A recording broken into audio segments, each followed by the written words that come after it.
Nous célébrons l'âme de notre nation, sa force et sa résilience. C'est une célébration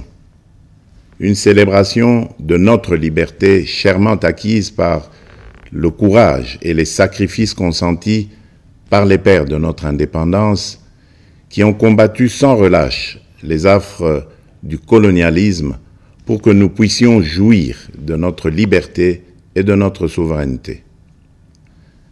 C'est ici le lieu de rendre un hommage appuyé à leur bravoure, à leur détermination et à leur vision lumineuse pour un Congo uni, libre et prospère. Aujourd'hui, nous sommes 64 ans plus âgés, 64 ans plus forts, 64 fois plus déterminés à poursuivre l'œuvre de nos pères fondateurs. Le cheminement de notre nation nous renseigne que l'indépendance chèrement acquise est certes un choix délibéré de responsabilité, mais elle ne devient véritablement un acquis que lorsque nous en faisons un pari ambitieux. Celui de la volonté inébranlable de tout un peuple d'aller toujours vers le progrès économique et social pour un bien-être durable. Elle est un combat continu qui exige notre unité, notre solidarité et notre engagement pour un avenir meilleur pour tous.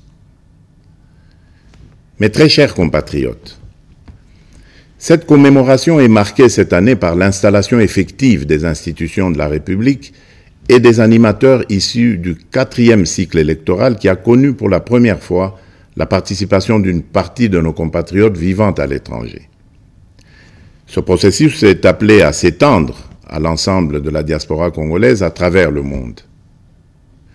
Je me réjouis de célébrer notre marche collective vers la consolidation de la démocratie et la promotion de l'état de droit dans notre nation. Il est crucial que nous reconnaissions l'importance de ces valeurs fondamentales pour assurer une société juste, équitable et prospère pour tous. Mes très chers compatriotes, le défi sécuritaire auquel nous sommes injustement confrontés est complexe et exige une réponse collective, courageuse et déterminée de notre part. En cette journée sacrée de notre indépendance, je ne peux passer sous silence la grave situation sécuritaire qui secoue notre pays. Ce qui se passe à Kanyabayonga, à Kaini, au village du sud de Lubero ainsi que dans les territoires de Rutshuru, de Nyiragongo et du Masisi, constitue une agression flagrante contre notre souveraineté nationale et la paix de notre peuple. En ma qualité de président de la République et commandant suprême des forces armées et de la police nationale, je tiens à vous assurer de ma détermination inébranlable à défendre l'ensemble de notre territoire et à rétablir la paix. Nos vaillants soldats sont en première ligne et ensemble, nous triompherons de cette agression injustifiée. À nos frères et sœurs de Kanyabayonga et des régions avoisinantes, je veux exprimer ma profonde solidarité et ma compassion face aux souffrances que vous endurez. Votre courage et votre résilience sont une source d'inspiration pour la nation tout entière. Soyez assurés que je mets tout en œuvre pour rétablir la sécurité et protéger nos concitoyens.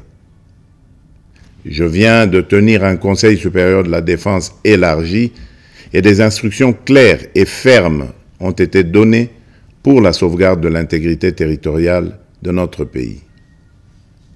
Ensemble, unis et déterminés, nous surmonterons ces épreuves et nous restaurerons la paix et la sécurité dans notre chère patrie.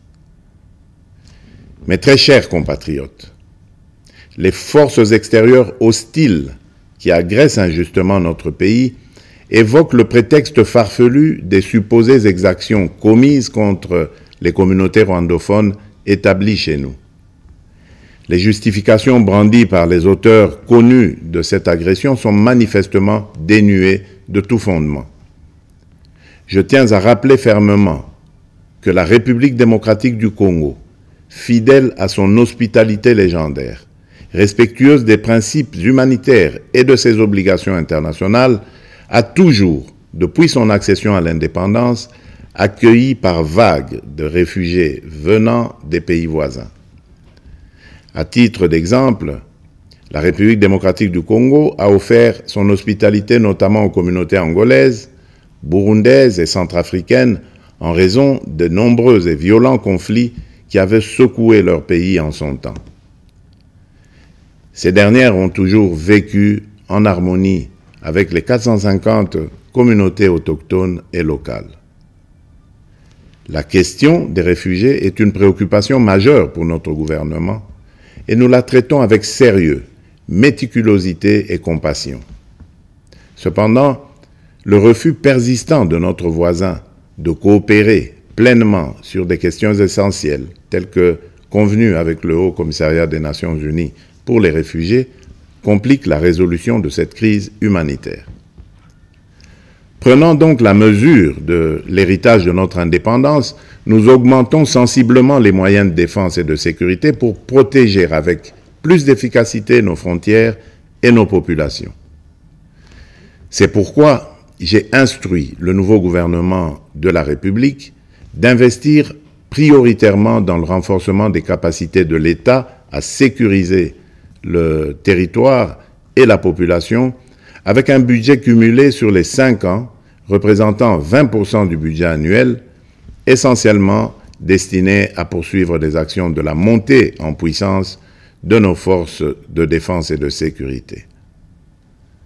Honneur et courage aux vaillants soldats et combattants qui défendent loyalement la patrie au péril de leur vie. La nation ne vous oubliera pas.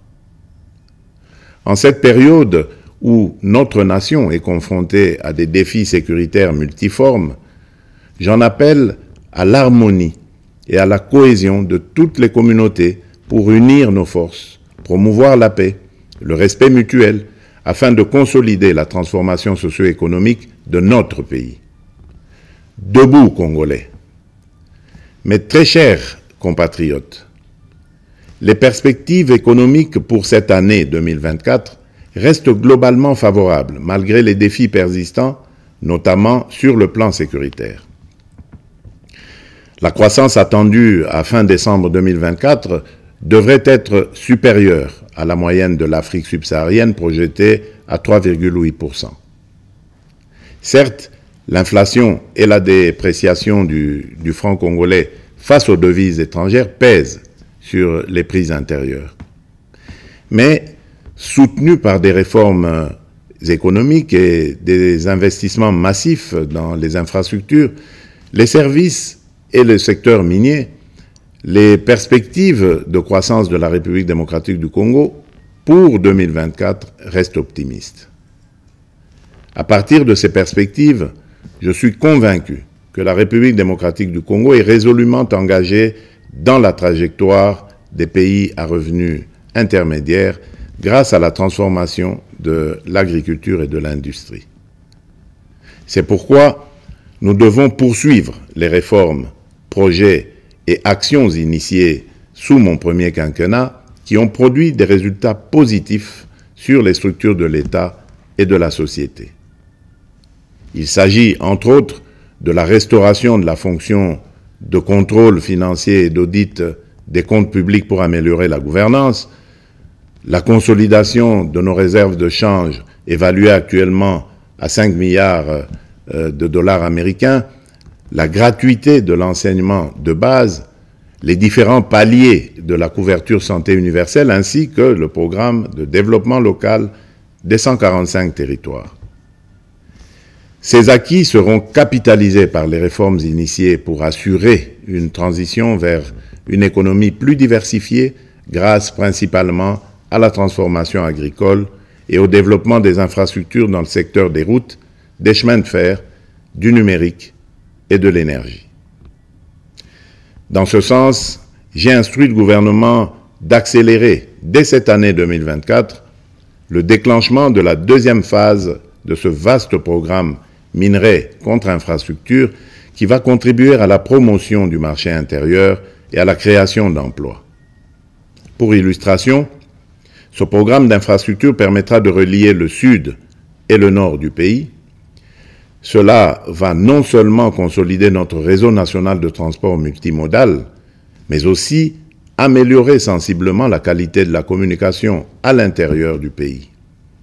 De même, dans le cadre de l'amélioration de la mobilité dans les grandes villes du pays, je viens de lancer les travaux de construction de la route de contournement de la capitale Kinshasa, partant de la cité de Mboudi et débouchant sur la route nationale numéro 1 par Badara, non loin de l'aéroport international de Ndjili. Mais au-delà de ces efforts encourageants, je suis conscient des difficultés sociales que rencontre la majorité des Congolais au quotidien. En ma qualité de garant de la nation, je peux vous rassurer que cette situation me tient à cœur et que rien n'arrêtera ma détermination à y apporter des solutions idoines et urgentes. Aussi, ai-je instruit le gouvernement à prendre des mesures nécessaires pour alléger le coût du panier de la ménagère et améliorer le pouvoir d'achat de la population. Mes très chers compatriotes, la véritable indépendance et la liberté découlent inévitablement du développement, fruit d'un dévouement et d'une prise de conscience profonde de nos responsabilités. Ainsi, en célébrant notre fête nationale, nous sommes tous interpellés à embrasser pleinement la maturité de notre nation et à assumer pleinement les devoirs qui en découlent. En tant que citoyennes et citoyens congolais, où que nous soyons, il est impératif de nous engager résolument pour promouvoir les valeurs de solidarité, de justice et de travail. C'est en nous appropriant véritablement de ces idéaux que nous prendrons pour de bon le plus bel élan, comme nous y invite notre hymne national, et ce, en vue d'ouvrir la voie à un avenir radieux pour notre pays, lui permettant ainsi de prendre sa place légitime parmi les nations influentes du monde. Bonne fête nationale à toutes et à tous. Que Dieu bénisse la République démocratique du Congo, son peuple et tous ceux qui l'ont choisi comme pays de résidence. Vive la République démocratique du Congo. Je vous remercie.